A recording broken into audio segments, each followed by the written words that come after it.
మామూలుగా రాదు. ఉన్నతంగా సమావేశాల్లో దీని భాగంలో వచ్చి నేను ఎందుకు బయటపడాలా, నేను ఎందుకు వాల్మీకిగా చెప్పుకోవాలనే ఆలోచనతో ఉన్నటువంటి పరిస్థితులలో ఈదు ప్రాంతం వచ్చి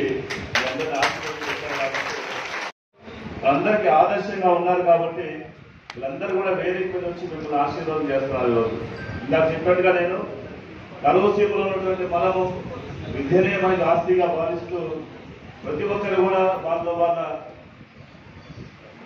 ఏ రంగంలోకి వెళ్తారో అది ఇంజనీరింగ్ కావచ్చు, మెడిసిన్ కావచ్చు, లేకపోతే ఐఏఎస్ ఐపీఎస్ కావచ్చు, వాటిలో ఉన్నతమైన స్థానానికి వెళ్ళాలని ఈరోజు మీకు మార్పులు వచ్చినాయని చెప్పేసి మళ్ళీ అశ్రద్ధ వహిస్తూ నిర్లక్ష్యం చేయకుండా ఇంతకు మించి మార్పులు తెచ్చుకునేటువంటి ప్రయత్నాన్ని చేస్తూ ఈ కాంపిటీషన్ యుగంలో మనమందరూ కూడా సమాజంలో వెనుకబాటులోకి గురైనటువంటి వాల్మీకులు కూడా అత్యున్నత స్థితికి, మీ ఊరికి, మీ జిల్లాకి, మీ రాష్ట్రానికి, ప్రత్యేకించి మన వాల్మీకి జాతికి మీరు పేరు ప్రతిష్టలు తీసుకురావడం జరిగింది.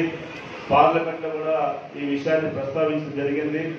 మనకు జరిగినటువంటి అన్యాయం ఏంటంటే గత ప్రభుత్వంలో ఏకసభ కమిషన్ చెప్పి ఒకటి వేయటం వల్ల 2 రిపోర్టులు కేంద్రంలో ఉండడం వల్ల ఈరోజు ఏ రిపోర్ట్ మీద ఆధారపడి నిర్ణయం తీసుకోవాలనేటువంటి ఆలోచనతో కేంద్ర ప్రభుత్వం ఉంది. కాబట్టి ఈ మధ్యనే గౌరవ ముఖ్యమంత్రి గారు మన కాలువ శ్రీనివాస్ గారు, కుమ్మరోజు నేరం గారు, పాస్వామి గారు వీళ్ళందరూ వెళ్ళి కలిసిన తర్వాత కేంద్రానికి మళ్ళీ 2017 డిసెంబర్ 2న చేసిన తీర్మానాన్ని తిరిగి పంపించి ఈ తీర్మానాన్ని కట్టుబడుతున్నాం, ఈ తీర్మానం మేరకే మీరు ఎస్టీలుగా మనం గుర్తించమని చెప్పేసి తిరిగి ఒక ప్రపోజల్ పంపించేటువంటి ప్రయత్నం జరుగుతూ ఉంది.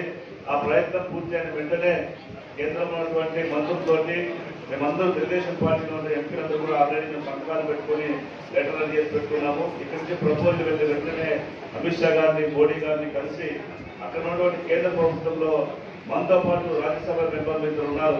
మధ్యప్రదేశ్ నుంచి సుమిత్ర వాల్మీకి అని చెప్పేసి ఒక గురూజీ గారు ఇద్దరు ఉన్నారు. కాబట్టి వాళ్ళ సాయంతో అన్నప్ వాల్మీకి అని మన ఉత్తరప్రదేశ్ లో ఉన్నటువంటి మాజీ మంత్రివర్గం ఆయన ఇప్పుడు ఎంపీగా ఉన్నారు.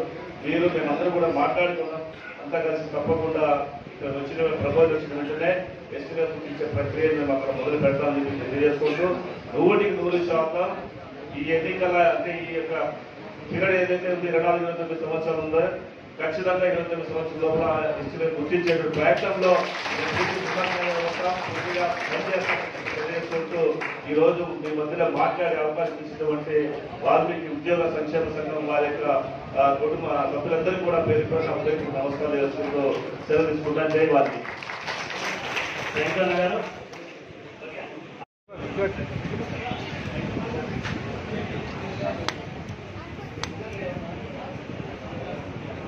పోయ ప్రణవ సంధ్య గట్టిగా చెప్పండి సార్, ప్లీజ్ సార్.